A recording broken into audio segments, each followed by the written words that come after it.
У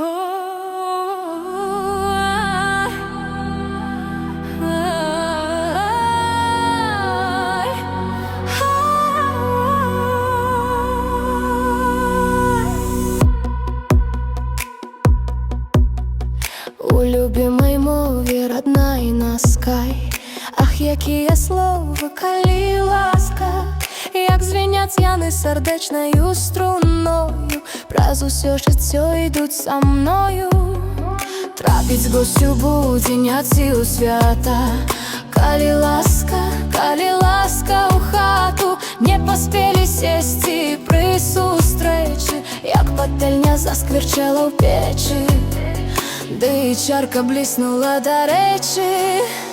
Бульба, смажаніна і каўбаска, пакаштуйце, людцы, калі ласка.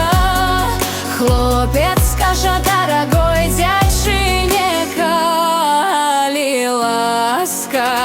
Будзеш гаспадыня, як жыццё збудуем мы прыгожаксі з табой нягоды, пераможам гром грыміць нябёсамі размова, калі ласка, цёплы дождж вясновы.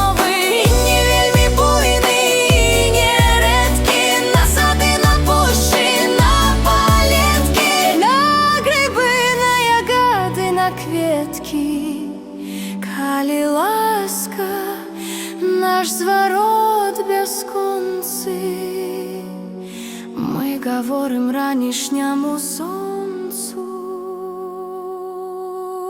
Калі ласка, сонца выйдзе з хмары, радасцю аблашы нашы твары, ты ўзнімі з сабою нашы мары.